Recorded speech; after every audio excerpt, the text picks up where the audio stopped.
ഇന്ന്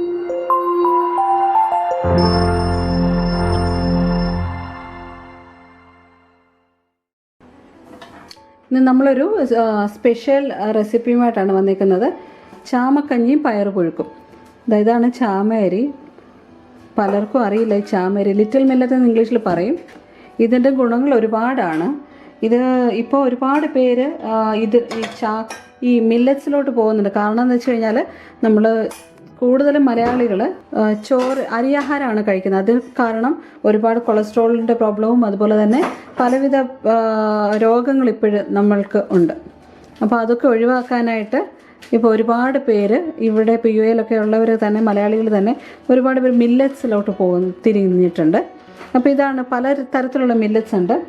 ഇത് കണ്ടില്ലേ, ഇത് ഫോക്സ്റ്റെയിൽ മില്ലറ്റ് എന്ന് പറയും. ഇത് ബെന്യാർഡ് മില്ലറ്റാണ്. ഇത് കണ്ടില്ലേ, ഇത് ബ്രൗൺ ടോപ്പ് മില്ലറ്റ്. ഇതാണ് ലിറ്റിൽ മില്ലറ്റ്. ഈ ലിറ്റിൽ മില്ലറ്റ് അരി എന്തിനൊക്കെ യൂസ് ചെയ്യുന്നത് അതിന് പകരമായിട്ടെല്ലാം ഈ ലിറ്റിൽ മില്ലറ്റ് നമുക്ക് യൂസ് ചെയ്യാൻ പറ്റും. ദോശയ്ക്കാന്നേലും അതുപോലെ തന്നെ പുട്ട് പുഴുങ്ങാം, അതുപോലെ തന്നെ വട്ടയപ്പം, അതുപോലെ ഉപ്പുമാവ് എല്ലാം ഇതുകൊണ്ട് നമുക്ക് ചെയ്യാം. അരിക്ക് പകരമായിട്ട് ഇത് നമ്മൾ കുതിർത്ത് വെച്ചിട്ട് ചെയ്താൽ മതി. എന്നുവെച്ചാൽ എല്ലാ രീതിയിലും പ്രയോജനമുള്ള, മനുഷ്യൻ്റെ ശരീരത്തിന് ആവശ്യമുള്ള എല്ലാ ഗുണങ്ങളുള്ള ഒരു കാര്യമാണ് ഈ മില്ലറ്റ്സ്. അപ്പോൾ ഇത് ഞങ്ങളിപ്പോൾ വൈകുന്നേരങ്ങളിൽ കഞ്ഞിയാക്കി കുടിക്കാറുണ്ട്. അപ്പോൾ ഇതെങ്ങനെ ചെയ്യും എന്നുള്ളതാണ് പലർക്കും അറിയാൻ വയ്യാത്തത്. ഇത് നമുക്ക് തലേദിവസം കുതിർത്ത് വെച്ചിട്ടാണെങ്കിലും നമുക്ക് ചെയ്യാം. അതുമല്ല ഇമ്മീഡിയറ്റ് ആയിട്ടും നമുക്ക് ഉണ്ടാക്കാം. നന്നായിട്ട് കഴുകണം. ഇത് നല്ല വൃത്തിയായിട്ട് കഴുകിയെടുക്കണം. ഒരുപാട് പൊടിയും അഴുക്കും കാണും. ഇത് കുതിർത്ത് വെച്ചിട്ട് നമ്മൾ ചെയ്യുമ്പോഴാണ് കൂടുതൽ ഗുണം എന്നാണ് ഞാൻ വായിച്ചിട്ടുള്ളത്. അപ്പോൾ കുതിർത്ത് വെക്കാനായിട്ട് സമയം കിട്ടിയില്ലെങ്കിൽ പോലും ഇത് പെട്ടെന്ന് തന്നെ വേവുന്നതാണ്. നമുക്ക് കുക്കറിലിട്ട് വേവിക്കാം. അപ്പോൾ ഇവിടെ ഞാൻ പയറ് പുഴുക്കൂടാണ് ചെയ്യുന്നത്. ഇതിപ്പോൾ പയറ് നമ്മൾ സാധാരണ തോരൻ വയ്ക്കത്തില്ലേ, അതുപോലെ കഞ്ഞിക്ക് തോരനാക്കി വെച്ചിട്ട് അന്നേരം കഴിക്കാം.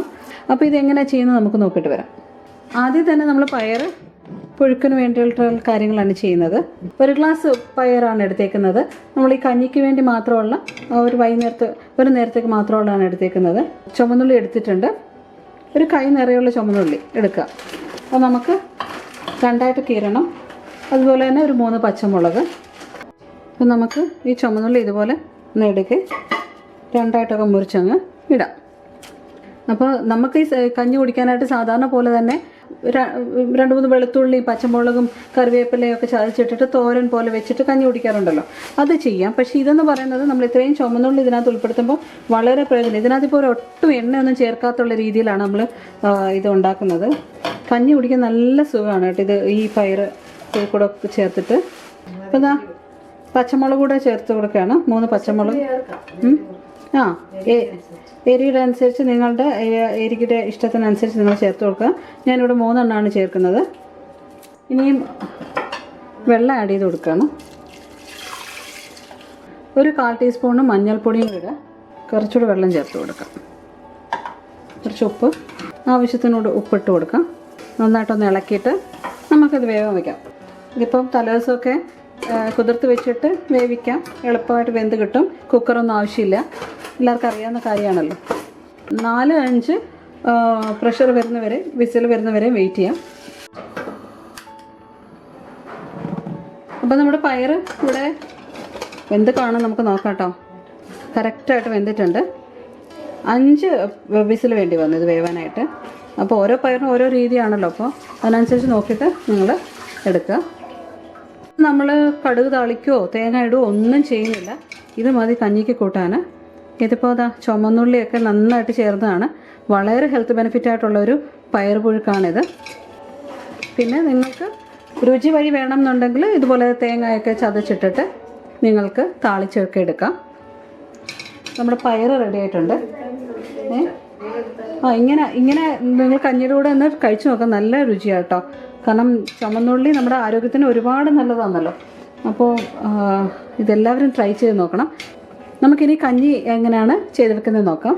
അപ്പോൾ ഇതുപോലെ അരി നന്നായി കഴുകി എടുത്തിട്ടുണ്ട്.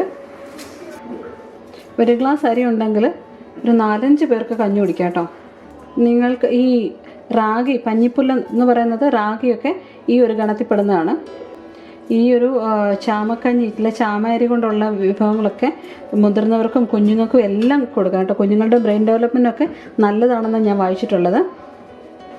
പ്രായമുള്ളവർക്കും എല്ലാവർക്കും നല്ലൊരു ആഹാരമാണിത്. ഡൈജസ്റ്റ് ചെയ്യാനൊക്കെ എളുപ്പമാണ്. നല്ല ഫൈബർ കണ്ടൻ്റ് ഉള്ള കാര്യമാണിത്. നമുക്കിപ്പോൾ ആവശ്യത്തിന് വെള്ളം ഒഴിക്കാം. കഞ്ഞിക്ക് ആവശ്യമുള്ള ഉപ്പൂടെ ചേർത്ത് കൊടുക്കുകയാണ്. നമുക്കത് അടച്ച് വെച്ച് വേവിക്കാം. നിങ്ങളിത് കുതിർത്ത് വെച്ചിട്ട് കഞ്ഞിയാക്കുകയാണെങ്കിൽ കുക്കറിലൊന്നും വെക്കേണ്ട ആവശ്യമില്ല കേട്ടോ, അല്ലാതെ തന്നെ വെന്ത് കിട്ടും. ഇത് വേവുന്നവരെ വെയിറ്റ് ചെയ്യാം. അപ്പോൾ നമ്മുടെ ചാമക്കഞ്ഞി റെഡി ആയിട്ടുണ്ട്. നമുക്ക് തുറന്ന് നോക്കാം. വെള്ളം ഉണ്ടോ? ഉണ്ട്. അയ്യോ, ഇപ്പോൾ അരിയൊക്കെ നന്നായിട്ട് വെന്തിട്ടുണ്ട്. 5 വിസിലടിച്ചു. ഇനി നമുക്കൊരു ചെറിയ പരിപാടിയുണ്ട്. കുറച്ച് ഞാൻ ഈ ഒരു പാത്രത്തിലോട്ട് മാറ്റുകയാണ്. കുറച്ച് അവിടെ ഇരിക്കട്ടെ. ഇതാ കുറച്ച് ചുമന്ന ഉള്ളിയും പച്ചമുളകും അരിഞ്ഞ് വെച്ചിട്ടുണ്ട്. ചുമന്നുള്ളിയുടെ ബഹളമാണ്. ചുമന്നുള്ളി നല്ല ആരോഗ്യത്തിന്. ഇതാ ഇതുപോലെ പച്ചക്കിട്ട് ചുമന്നുള്ളി നമ്മൾ അരിഞ്ഞിട്ട് കഴിക്കുന്നുണ്ടല്ലോ, ഒരുപാട് നല്ലതാണ് കേട്ടോ ശരീരത്തിന്. ഇനി എന്താ നല്ല കട്ട തൈര് ഞാൻ ചേർത്ത് കൊടുക്കാം കേട്ടോ.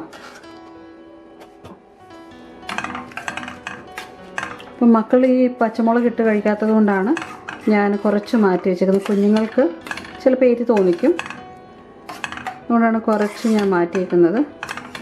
അവരല്ലാതാണ് കഴിക്കുന്നത്. ഇതിപ്പോൾ നമുക്ക് കഴിക്കാൻ ഭയങ്കര ടേസ്റ്റി ആയിട്ട് തോന്നും കേട്ടോ. ഈ പയറും പപ്പടവും നാരങ്ങാച്ചാറും ഒക്കെ ആയിട്ട് ഇത് കഴിക്കുമ്പോൾ ഉണ്ടല്ലോ നല്ല രുചി കേട്ടോ. ഈ തൈര് ഒഴിച്ച് നമ്മൾ കഞ്ഞി സാധാരണ കുടിക്കാറില്ലല്ലോ പൊതുവേ, പക്ഷേ ഇത് നിങ്ങളിങ്ങനെ കഴിച്ച് നോക്കാം കേട്ടോ, നല്ല രുചിയാണ്. നമ്മളിഷ്ടത്തോടെ കഴിക്കും. അപ്പോൾ നമ്മുടെ കഞ്ഞി ഇവിടെ ചാമക്കഞ്ഞി റെഡി ആയിട്ടുണ്ട്. ഇതാണ് നമ്മളുടെ റെസിപ്പി. നല്ല ദോശ ഒക്കെ ചെയ്തെടുക്കാം, പുട്ട് ഉണ്ടാക്കാം, ഉപ്പുമാവ് ഉണ്ടാക്കാം. ഇത് വെച്ചിട്ട് അരിക്ക് റീപ്ലേസ്മെൻ്റ് ആയിട്ട് തന്നെയാണ് ഈ ഒരു ചാമ അരി വന്നേക്കുന്നത്. നമ്മൾ സാധാരണ അരി പച്ചരിക്കൊക്കെ റീപ്ലേസ്മെൻ്റ് ആയിട്ട് തന്നെ നമുക്കിത് ഉപയോഗിക്കാം. വളരെ രുചികരമായിട്ടുള്ള വിഭവങ്ങൾ തന്നെ തയ്യാറാക്കിയെടുക്കാം. അപ്പോൾ എല്ലാവരും ഒന്ന് ട്രൈ ചെയ്ത് നോക്കാം. അതുപോലെ ഫീഡ്ബാക്ക് അറിയിക്കാൻ മറക്കരുത്. അപ്പോൾ ഇപ്പോൾ ഈ ചാമരി കൊണ്ടുള്ള ദോശയും അതുപോലെ തന്നെ പുട്ടിൻ്റെയൊക്കെ റെസിപ്പി ഞാൻ ലോഡ് ചെയ്യുന്നതായിരിക്കും. അപ്പോൾ അത് കാണണമെങ്കിൽ നോട്ടിഫിക്കേഷൻ നിങ്ങൾക്ക് കിട്ടണമെങ്കിൽ തൊട്ടടുത്ത് കിടക്കുന്ന ബെല്ലൈക്കൺ നിങ്ങൾ പ്രസ് ചെയ്ത് കൊടുക്കുക. എന്നാലേ നിങ്ങൾക്ക് നമ്മൾ പുതിയതായിട്ട് അപ്ലോഡ് ചെയ്യുന്ന വീഡിയോസ് നിങ്ങൾക്ക് കിട്ടുള്ളൂ. അതുപോലെ തന്നെ ലൈക്ക് ചെയ്യാനും കമൻറ്റ് ചെയ്യാനും മറക്കരുത്. നിങ്ങളുടെ ഫീഡ്ബാക്ക് നമ്മളെ അറിയിക്കുക. നിങ്ങളിത് ഭക്ഷണത്തിൽ ഉൾപ്പെടുത്തുന്നുണ്ടെങ്കിൽ നിങ്ങൾക്കത് ഇഷ്ടപ്പെട്ടെങ്കിൽ ഞങ്ങളെ അറിയിക്കാൻ മറക്കരുത്. അപ്പോൾ പുതിയ വിഭവങ്ങളുമായി നമ്മൾ വീണ്ടും വരും. അതൊരു bye from JNJ food world.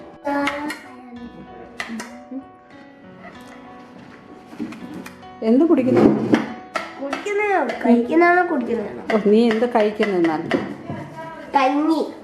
കഞ്ഞിയാണോ? ചാമക്കഞ്ഞിയാണോ? ചാമക്കഞ്ഞി ഇഷ്ടമാണോ? കഞ്ഞി പിന്നെ എന്തൊക്കെയുണ്ട്? അച്ചാറ് വരുന്നതേ ഉള്ളോ? ചമ്മന്തി, അച്ചാറ്, പപ്പടം, പയറും അച്ചാർ. നിങ്ങൾക്ക് ഇഷ്ടമാണത്? എനിക്കിഷ്ടം.